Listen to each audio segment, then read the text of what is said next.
आहे, परंतु महाविकास आघाडीच्या नेत्यांकडनं सातत्यानं आम्ही सत्ता स्थापन करतोय असा दावा जो आहे तो त्यांच्याकडनं केला जातो आणि 160 प्लस महाविकास आघाडी राज्यात सत्ता स्थापनेचा दावा करून येणार आहे असं म्हणतात.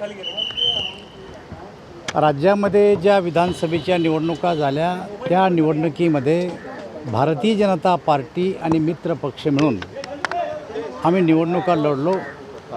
या निवडणुकीमध्ये लोकसभेचं जे वातावरण होतं त्याच्या एकदम वेगळं वातावरण या निवडणुकीमध्ये होतं. कारण लोकसभेमध्ये काँग्रेसने एक नेरेटिव्ह सेट केला आणि त्याचं उत्तर आम्हाला द्यावं लागलं. परंतु या निवडणुकीमध्ये त्यांनी नेरेटिव्ह सेट करण्याचा प्रयत्न केला, कुठल्याही प्रकारचा नेरेटिव्ह नव्हता. त्यामुळं मनमोकळेपणानं लोकांनी या निवडणुकीत मतदान केलं आणि आम्हाला खात्री आहे की भारतीय जनता पार्टी आणि आमचे मित्रपक्ष मिळून संपूर्ण बहुमतामध्ये आम्ही या ठिकाणी येऊ आणि सरकार स्थापन करू असा आम्हाला संपूर्ण विश्वास आहे. सर, महाविकास आघाडीकडून बैठक चालू आहे, तशीच भाजपची सुद्धा बैठक दिसली. अशी माहिती समोर येते की बंडखोर आणि अपक्षांशी सुद्धा तुमच्याकडून संपर्क साधला आहे. पहिला मुद्दा असा आहे की आम्हाला पूर्ण बहुमत मिळत असेल तर आम्हाला कोणाशी संपर्क साधण्याची गरज नाही. परंतु आम्हाला बहुमत मिळाल्याच्या नंतरही जर कोणी आम्हाला येऊन भेटत असेल, एखाद दोन अपक्ष कोणी, तर काय आम्ही त्याचा स्वीकार करू. परंतु आम्ही पूर्णपणानं बहुमतात देणार आहे. आजच्या बैठकीत एकंदरीत काय चर्चा होती? काय असं आहे, बैठकीमध्ये आता इलेक्शन नंतर सगळे नेते एकत्र बसून काहीतरी चर्चा इलेक्शनच्या संदर्भात होत असते. परंतु पूर्ण बहुमतात आम्ही येतो आहे. आम्हाला कोणाशी संपर्क साधण्याची गरज नाही. परंतु काही अपक्षांना जर असं वाटलं तर ते आमच्यासोबत येऊ शकतात. आम्ही काही त्याचा नकार बंडखोर जरी जे तुमचे आहेत त्यांना तुम्ही पुन्हा सोबत घेणार का? तुमच्यासोबत तुम्ही एकदा पुन्हा गद्दारी करून ते असं आहे, तुम्ही एक गोष्ट लक्षात घ्या. इथं पहिला मुद्दा आपण स्पष्ट करू की भारतीय जनता पार्टी आणि मित्र पक्षाला पूर्णपणानं बहुमत मिळणार आहे. त्यामुळं बंडखोर हा विषय आमचं सरकार स्थापन झाल्याच्या नंतरचा आहे. परंतु जर कोणी बंडखोर निवडून आला असेल किंवा अपक्ष निवडून आला असेल आणि ते जर का भारतीय जनता पक्षाला किंवा आमच्या सरकारला पाठिंबा देत झालं तर आम्हाला आनंद आहे.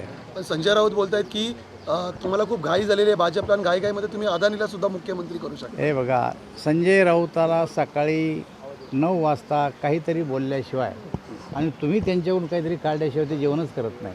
आणि त्याच्यामुळे त्यांच्या बोलण्याला फार गांभीर्यानं तुम्ही घेऊ नका. हे बोलणं काही राजकीय परिपक्वतेचं लक्षण नाही आहे की अदानीला मुख्यमंत्री करसाल. त्यामुळे आता त्याच्यापेक्षा जास्त बोलणं चुकीचं. उद्याच्या निकालानंतर कुणाला जेवण? उद्याच्या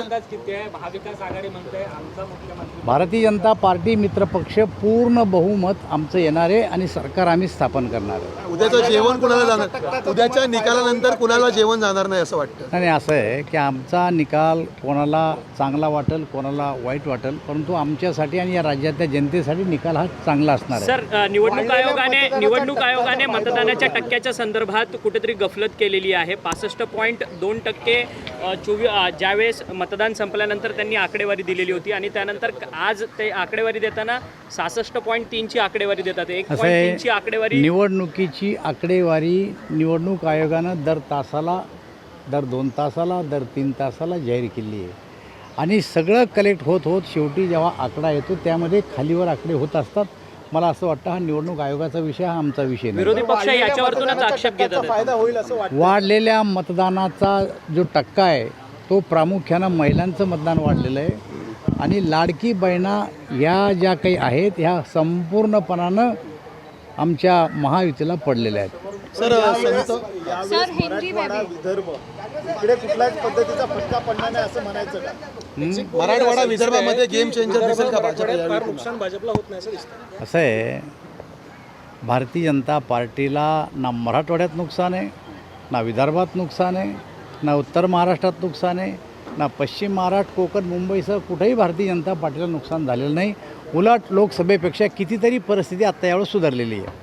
परंतु एकनाथ शिंदेचे आमदार म्हणतात आहेत की मुख्यमंत्री एकनाथ शिंदे जो निर्णय घेतील तो निर्णय आम्हाला मान्य असेल असं ते म्हणतात आहेत. त्यांचे नेते एकनाथ शिंदे हे पूर्णपणानं भारतीय जनता पार्टी आणि मित्र पक्षाच्या सोबत आहे आणि त्यांच्या बोलण्यामध्ये काहीही चुकीचं नाही की शिंदे काय निर्णय घेणार आहेत.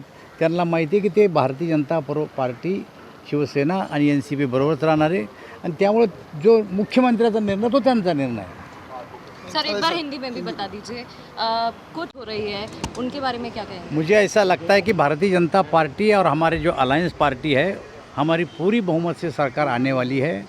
हम सरकार स्थापन करेंगे और उसके बाद अगर कोई इंडिपेंडेंट कैंडिडेट आकर हम लोगों को समर्थन देता है तो ज़रूर उसका समर्थन हम लेंगे। सर बैठक में कोई रणनीति तैयार की गई है क्या? क्या ये बातचीत देखिए, बैठक में सरकार हमारी स्थापन हो रही है और बहुमत की सरकार आने वाली है।